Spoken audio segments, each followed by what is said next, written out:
Welcome. Today we're going to return to the topic of finding our center. But we're going to take a little different approach because I've recently been reading some poetry and I've found some images from T.S. Eliot that I think are instructive and may be very helpful in this task of finding our center. In his poem, he describes the world and life as a dance, and that in this dance, in the center of this dance, there is this still point. And except for the point, this still point, there would be no dance, and yet there is only the dance. This seems paradoxical, the point, the stillness, the dance. But if we unpack that image, it's really the image of a wheel. And we can use that image to explore ourselves in a way that may be very fruitful. Let's give that a try.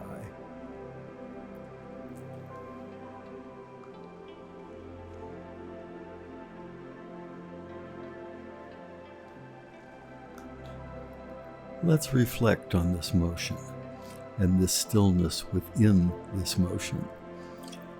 Yes, it's a paradox. Stillness, after all, governs all motion. If there were no stillness, there would be no motion.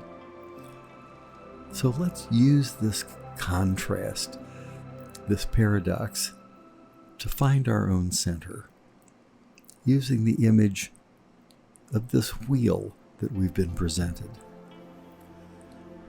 Let's look at the periphery of the wheel, the outside.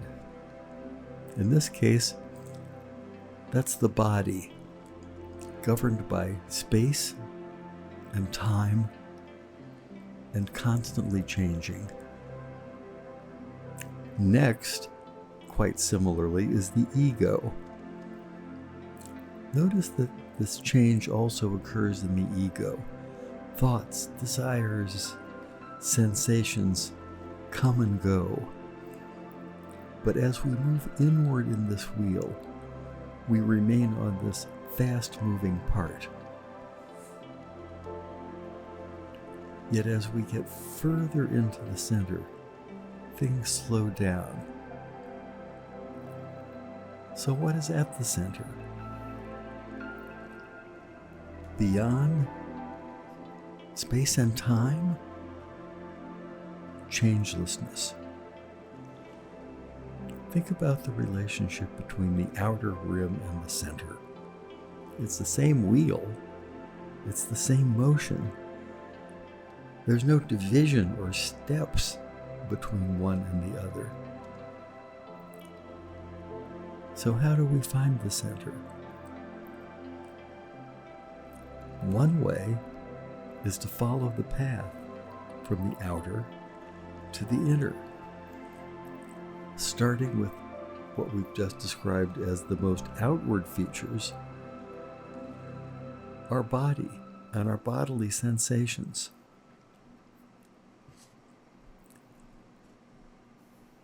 Focus on those for a moment. Start by focusing on the things that are the most far away. Sounds. Listen for sounds far away and notice where you hear them.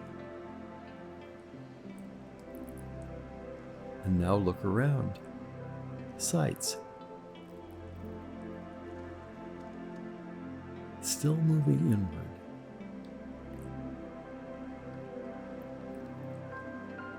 Examine the sensations, the perceptions of the outside world, even though they're more subtle than these sounds and sights.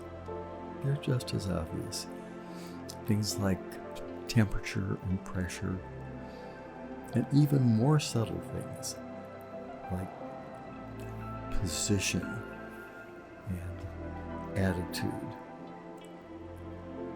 And now move inward even further than that. Closer to your center. Do you notice things beginning to slow down?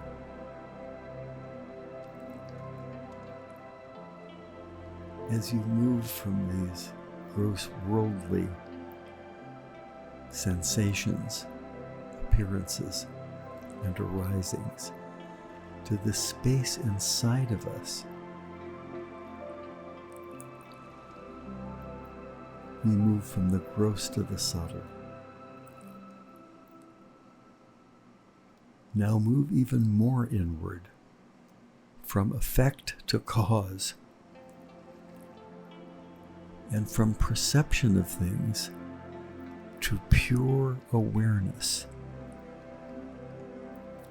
Because these things come and go, yet you who are aware of these things remain.